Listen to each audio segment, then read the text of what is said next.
I was just gonna try and not look like some kind of goofy hunchback.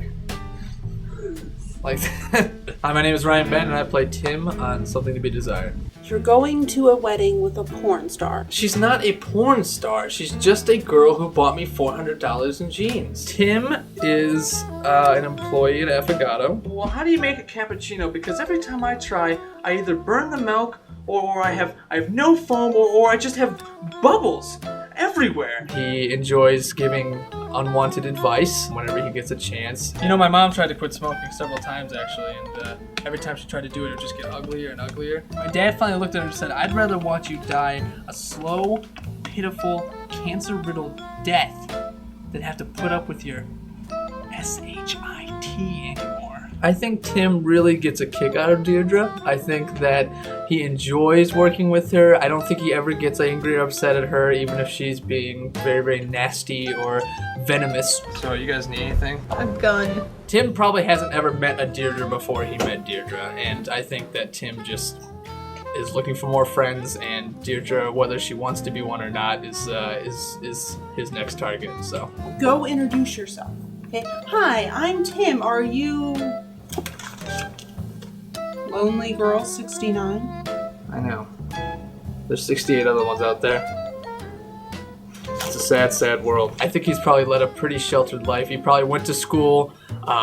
When school let out, if he wasn't home in 15 minutes, the police were called and he was found immediately. I don't have a MySpace or anything like that. My parents have childproofed my computer, so I can't get into those sites where things that are bad could happen. So that's my interpretation of him, is that he has led a sheltered life, but now his employment at Affogato has opened him up to the broad world and horizons that are Pittsburgh. When you can't afford the dorms anymore, you're not moving in with me.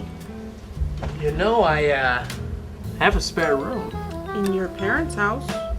Actually, it's in the garage, which is pretty cool. So any story is worth telling, and Tim has 1,000 stories about 1,000 different things that has happened to just his pets that he's had. Yes! I don't even have a dog. Well, I did, and his name was Pumpkin, which is what we named the drink after, and we put some in there. But I mean, he died, the dog, in this electrical fence thing where I was taking out the trash, and he just fried. It smelled like fried pumpkin. He's just a big sponge that can soak everything in and then spit it back out, and now all of a sudden it's this very quirky and silly story that has nothing to do with anything. We only have one line, and if I'm talking to her about something really private and personal, like what time I'm going to mass or what happens to me when I eat nuts, and my dad gets on the phone, I'm just going to be totally embarrassed. So I guess not like a sponge. I guess that was a bad analogy, but if a sponge didn't get wet when you put water on it, then Tim would be that sponge. So what I think I'm going to do is I'm going to take some of my tips and change them into quarters, okay? And then I'll call it from a payphone. Or is it too soon to call it from a payphone? I'm Tim Neild, and I'm something to be desired. Can you add a little glistening effect on my one tooth right here so it goes ting, right at the end of that? Or no?